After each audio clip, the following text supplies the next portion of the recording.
तो आज हम स्टार्ट करेंगे M pharm second semester pharmacology में। तो ये जो है एक इंट्रोडक्शन वीडियो रहेगी जिसमें आप ये जानेंगे कि आपने इस सेमेस्टर में क्या क्या पढ़ना होगा, कौन कौन से सब्जेक्ट रहेंगे, उनका सिलेबस क्या रहेगा। तो इस वीडियो से आपको एक ओवरव्यू मिल जाएगा। आपने स्टार्टिंग अपने एम फार्म सेकेंड सेम की इसी से करनी है। तो करते हैं इस वीडियो को स्टार्ट। पर उससे पहले गाइज, मेरा नाम है सहरुद्दीन खान और आप देख रहे हैं अपना यूट्यूब चैनल फार्मेसी वाला। तो बात करते हैं यहाँ पे एम फार्म सेकेंड सेमेस्टर के सब्जेक्ट की। तो यहाँ पर आप देखोगे उनके सब्जेक्ट लिखे हुए हैं, लेकिन पहले मैं आपको ये बता दूं, जैसे कि एम फार्म फर्स्ट सेमेस्टर में आपने 4 सब्जेक्ट पढ़े थे जिनका एक्सटर्नल एग्जाम हुआ था, जिसके एमपेड था, advance pharmacology first, screening method first, cellular and molecular pharmacology. ठीक है, एक यहाँ पे प्रैक्टिकल था आपका और यहाँ पे सेमिनार या असाइनमेंट था। एज इट इज़ यही फॉर्मेट रहेगा एम फार्म सेकेंड सेमेस्टर का कि आपके 4 तो यहाँ पे एक्सटर्नल सब्जेक्ट रहेंगे, ठीक है, एक यहाँ पे प्रैक्टिकल रहेगा और यहाँ पे एक आपका सेमिनार या असाइनमेंट रहेगा।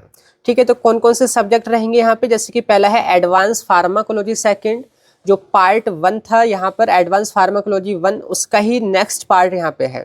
वैसे ही स्क्रीनिंग मेथड सेकंड, जो कि पार्ट 1 था, उसका यहाँ पे सेकंड पार्ट है।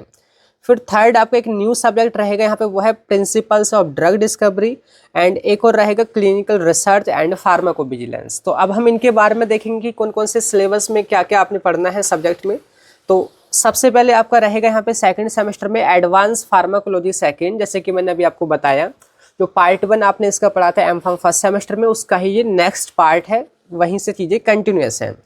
जैसे आपने यहाँ पे एंडोक्राइन फार्माकोलॉजी पढ़नी है, जो कई सारे हार्मोन हैं यहाँ पे दे रखे हैं, उनकी फार्माकोलॉजी आपने पढ़नी है यूनिट फर्स्ट में। यूनिट सेकंड में यहाँ पे कीमोथेरेपी और थर्ड यूनिट में भी कीमोथेरेपी पढ़नी है, जो अगर आपको याद दिलाऊं तो आपने बी फार्म के 6 सेमेस्टर में पढ़ा होगा सारी एंटीबायोटिक्स के बारे में, एंटी माइक्रोबियल जो ड्रग थी, एंटी वायरल ड्रग थी, एंटी फंगल ड्रग थी। तो वापस से वही चीज़ें आपने यहाँ पे पढ़नी है। ठीक है, आगे आपको यूनिट थर्ड में थोड़ा सा यहाँ पे इम्यूनो फार्माकोलॉजी के बारे में पढ़ना है कि क्या इम्यूनो सप्रेसेंट होते हैं, इम्यूनो स्टिमुलेंट क्या होते हैं, एलर्जिक रिएक्शन वगैरह। आगे आपने जीआईटी फार्माकोलॉजी पढ़नी है, पूरे गैस्ट्रोइंटेस्टाइनल ट्रैक्ट से रिलेटेड जो भी सारी आपकी दवाइयाँ होती हैं, anti ulcer, anti emetic, anti diarrhoeal, उन सभी के बारे में। एक और रहेगा टॉपिक यहाँ पे क्रोनो फार्माकोलॉजी की, समय यानी कि टाइम का क्या रोल होता है फार्माकोलॉजी में, वो आप यहाँ पे समझेंगे। एंड एक न्यू ऐड हुआ है यहाँ पे फ्री रेडिकल्स, कि फ्री रेडिकल्स कैसे बनते हैं, कैसे वो बीमारी कॉज करते हैं, और यहाँ पे एंटीऑक्सीडेंट का क्या रोल है, और कुछ जो डिजीज़ है जैसे अल्जाइमर, पार्किंसन, कैंसर, इनके ट्रीटमेंट में क्या एडवांसेस हैं, वो आपने इस सिलेबस में पढ़ना है। समझ गए, ये आपका एडवांस फार्माकोलॉजी सेकंड रहेगा। बाकी मैं आपको बता दूं कि जो आपका एम फार्म सेकंड सेमेस्टर है ना, उसका बैच स्टार्ट हो चुका है, जिसकी जो प्रॉपर क्लासेज है वो 15 फरवरी 2026 से स्टार्ट होंगी। लेकिन अगर आप प्री इनरोल कर लेते हैं तो आपको काफ़ी अच्छा डिस्काउंट मिल जाएगा। आपने कोड अप्लाई करना है PW150, तो जिससे आपको ना 150 रुपीज़ का ऑफ मिल जाएगा। जो पहले कोर्स आपको 999 में मिल रहा था, वो आपको उससे कम में ही मिल जाएगा। तो प्रॉपर क्लासेस आपकी 15 फरवरी से स्टार्ट होंगी, लेकिन आप फ़ायदा उठा सकते हैं इस चीज़ का। बाकी वहाँ पर आपको अभी ये सिलेबस ओवरव्यू वगैरह, प्रीवियस ईयर क्वेश्चन पेपर वगैरह, ये सारी चीज़ें भी आपको मिल जाएंगी। तो इनरोल कर सकते हैं, सिंपली प्ले स्टोर पे सर्च करना है फार्मेसी वाला, आपको अपने इंस्टॉल कर लेना है। लॉगिन और रजिस्टर करने के बाद आपको कई सारे सेक्शंस दिखेंगे, तो अपने एम फार्म के सेक्शन पे जाना है, फार्माकोलॉजी स्ट्रीम पे जाना है, सेकंड सेमेस्टर पे जाकर के ज्वाइन कर लेना है। अब जो नेक्स्ट सब्जेक्ट आपका रहेगा वो है यहाँ पे pharmacological and toxicological screening method second. तो ये इसका पार्ट 2 है, जो पार्ट 1 आपने पढ़ा था एम फार्म फर्स्ट सेमेस्टर में। तो थोड़ा सा मैं आपको यहाँ पे सिलेबस दिखा देता हूँ उसका। तो यहाँ पे देखिए वो पार्ट 1 है, ठीक है, स्क्रीनिंग मेथड 1। तो अगर आपको याद हो तो आपने यहाँ पे बेसिकली क्या जाना था कि लेबोरेटरी एनिमल्स क्या होते हैं, कौन कौन सी गाइडलाइन फॉलो करनी होती हैं, और जो अलग अलग डिसीज थे उनके मॉडल्स पढ़े थे। आप यहाँ पे स्पेशली एफिकेसी की जाँच कर रहे थे कि आपकी ड्रग काम कर रही है या इफेक्ट आ रहा है या नहीं आ रहा है। लेकिन यहाँ पे अगर आप टर्म देखोगे, पहले था pharmacological and toxicological screening method. तो फार्माकोलॉजिकल तो आपने पार्ट 1 में पढ़ लिया कि क्या इफेक्ट आ रहा है उसका। अब ये पार्ट 2 जो है, इसमें आप टॉक्सिकोलॉजिकल चीज़ें ज़्यादा पढ़ेंगे, इनकी टॉक्सिसिटी की स्टडी कैसे की जाती है, कितने टाइप की टॉक्सिसिटी होती है ना, मतलब कि ड्रग सेफ़ है या नहीं सेफ़ है, आप ये पता कर पाएंगे। और इस डेटा का क्या यूज़ होता है ड्रग के अप्रूवल में, वो आप इस सब्जेक्ट में पढ़ने वाले हैं। समझ आया? तो यहाँ पर आप देखोगे स्टार्टिंग होगी आपकी कि भाई टॉक्सिकोलॉजी क्या है, कितने टाइप की होती है। अगर आप टॉक्सिकोलॉजिकल स्टडी यहाँ पे कंडक्ट कर रहे हैं तो क्या क्या गाइडलाइंस आपने फॉलो करनी है। है ना, उसका हिस्ट्री और इम्पोर्टेंस वगैरह ये यूनिट फर्स्ट में रहेगा। फिर यहाँ पे कितनी अलग अलग टाइप की यहाँ पे टॉक्सिसिटी स्टडी होती है, एक्यूट, सब एक्यूट, क्रोनिक वगैरह, अलग अलग जगह पर, जैसे कि ओरल, डर्मल या इनहेलेशनल। तो ये सारी चीज़ें आपने पढ़नी है यूनिट सेकंड में, जो कि सारी बेसिक रहेंगी। आगे यहाँ पे कि रिप्रोडक्टिव टॉक्सिकोलॉजी, रिप्रोडक्शन में क्या टॉक्सिकोलॉजी हो जाती है किसी भी ड्रग की, वो आपने पढ़नी है। अलग अलग यहाँ पे आपके मॉडल्स रहेंगे एनिमल्स का यूज़ करके, ठीक है।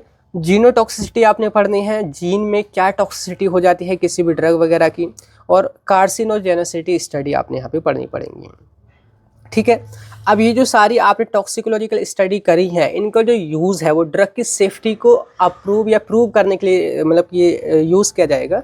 तो आपने IND फाइल करना होता है, इन्वेस्टिगेशनल न्यू ड्रग एप्लीकेशन। अगर आपको याद हो, अगर अपने ड्रग को मार्केट में लाना है, यानी कि ड्रग का अप्रूवल क्लिनिकल ट्रायल आपने कराना है, तो यहाँ पे ये जो है अपने एक एप्लीकेशन सबमिट करनी होगी।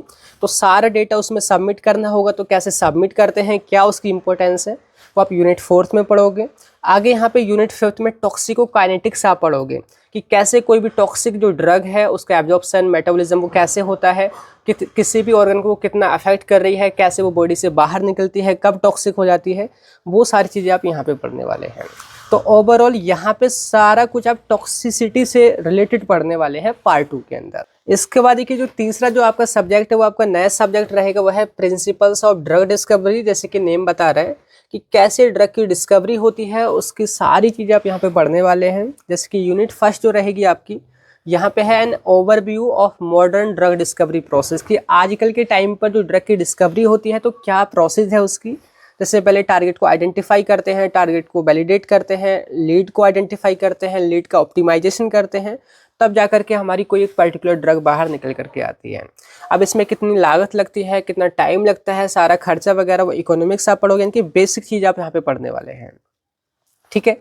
आगे है लीड को कैसे आइडेंटिफाई करते हैं अलग अलग तरीकों से, वो आपने बताना है। कैसे प्रोटीन के स्ट्रक्चर को पता लगाया जाता है, जहाँ पे रिसेप्टर जिसको हम बोलते हैं प्रोटीन को, उससे ड्रग आपकी बाइंड करेगी। तो यहाँ पे अलग अलग टेक्निक्स का हम यूज़ करते हैं, इसके NMR है, एक्सरे क्रिस्टलोग्राफी वगैरह है, ठीक है। आगे है रेशनल ड्रग डिज़ाइन, की कैसे आप लॉजिक की मदद से ड्रग को डिज़ाइन करोगे। यहाँ पे ऐसा ही नहीं है कि भाई किसी भी केमिकल पे आप टेस्टिंग करने लग रहे हो कि इफेक्ट आ रहा है या नहीं आ रहा है, नहीं। पहले आपके पास एक टारगेट सेट होगा कि हमारी प्रोटीन या हमारा रिसेप्टर कुछ इस तरीके से है, तो हमारी ड्रग उसमें अच्छे से बाइंड हो रही है या नहीं हो रही है, लॉजिकली यहाँ पे चीज़ों को बनाओगे। तो ये आप पढ़ोगे यूनिट 3 में। फिर आपका आएगा मोलिकुलर डॉकिंग, जहाँ पे आप कंप्यूटर की मदद से ये चेक करते हैं कि आपके रिसेप्टर के साथ जो ड्रग है वो बाइंड हो रही है, उनमें डॉकिंग हो रही है मॉलिक्यूल्स के बीच में या फिर नहीं हो रही है। तो ये भी अलग अलग तरीके से की जाती है। और यहाँ पर काफ़ी इंपॉर्टेंट रोल आएगा आपका सार का, जो आपने मेडिसिनल केमिस्ट्री में पढ़ा था, और QSAR यानी कि क्वांटिटेटिव सार का, ठीक है। अब यूनिट 5 में इसके अलग अलग पैरामीटर्स रहेंगे, अलग अलग स्टैटिस्टिकल टेक्निक्स, मेथड रहेंगे, जिनका यूज़ किया जाएगा एक पर्टिकुलर ड्रग को यहाँ पे डिस्कवर करने में।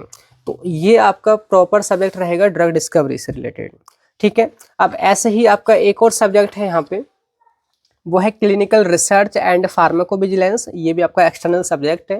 जैसे कि नेम बता रहे हैं कि भाई कैसे आप यहाँ पे जो भी क्लिनिकल रिसर्च यानी कि क्लिनिकल ट्रायल वगैरह कैसे करते हैं, क्या प्रोटोकॉल्स होते हैं, ठीक है, कितने कितने तरीके से यहाँ पे किए जाते हैं, ये सारी चीज़ आप यहाँ पे पढ़ोगे। प्लस फार्माकोविजिलेंस, जब ड्रग मार्केट में आ जाती है तो उस पर आप कैसे निगरानी रखते हैं। तो यहाँ पे वही सिलेबस में दे रखा है, जिसकी यूनिट 1 में रहेगा आपका कि क्या प्रिंसिपल्स हैं ICH गाइडलाइन के, जो कि यूज़ किए जाएंगे अगर आप क्लिनिकल ट्रायल कर रहे हैं। तो यहाँ पे सारे रूल एंड रेगुलेशंस हैं कि जब भी आप क्लिनिकल ट्रायल कर रहे हैं तो क्या क्या चीज़ें आपने फॉलो करनी है। फिर क्लिनिकल ट्रायल कितने टाइप के होते हैं, किन किन तरीक़ों से स्टडी की जाती है, वो सारी चीज़ें। क्लिनिकल ट्रायल से जो डेटा आता है उसका डॉक्यूमेंटेशन, उसका मैनेजमेंट कैसे करते हैं, वो आप यहाँ पे समझोगे। फिर आपका आएगा यहाँ पे फार्माकोविजिलेंस, की जब ड्रग मार्केट में आ जाती है तो कंटिन्यूसली उसको कैसे मॉनिटर करते हैं। फार्माकोविजिलेंस जो होती है उसके अलग अलग मॉनिटरिंग प्रोग्राम हैं यहाँ पे, जो इंडिया में चल रहे हैं और इंटरनेशनल भी वो चलते हैं, ठीक है। तो कैसे यहाँ पे रिपोर्ट करी जाती हैं, वो सारी चीज़ें आप यहाँ पे पढ़ोगे। आगे यहाँ पे आपका रहेगा कि अलग अलग ADR जो होते हैं, एडवर्स ड्रग रिएक्शन की रिपोर्टिंग क्या कैसे करनी होती है, क्या क्या टूल्स यूज़ किए जाते हैं, ठीक है, और अलग तरीके से यहाँ पे रिपोर्टिंग की जाती है। तो सारी चीज़ें आप यहाँ पे पढ़ने वाले हैं। लास्ट में आपका फार्माको एपिडेमियोलॉजी, यानी कि एक मतलब कि बड़ी जनता पर या बोले तो ओवर जो पॉपुलेशन होती है उस पर ड्रग का क्या इफेक्ट आ रहा है वो देखेंगे। फार्माको इकोनॉमिक्स के बारे में पढ़ोगे और सेफ्टी फार्माकोलॉजी के बारे में पढ़ोगे। तो यहाँ पे आपकी 6 यूनिट हुई हैं, बाकी हर एक सब्जेक्ट में आपकी 5 ही यूनिट हैं। तो इस तरीके से ये आपका सब्जेक्ट ओवरव्यू रहा कि आपने एमफार्म सेकंड सेमेस्टर की स्टार्टिंग कैसे करनी है, क्या चीज़ें पढ़नी है, कौन से सब्जेक्ट रहेंगे। ठीक है, तो हम स्टार्टिंग करेंगे सबसे पहले सब्जेक्ट से, एडवांस फार्माकोलॉजी सेकंड से। तो मिलते हैं नेक्स्ट वीडियो में, तब तक के लिए bye bye, thank you, have a nice day.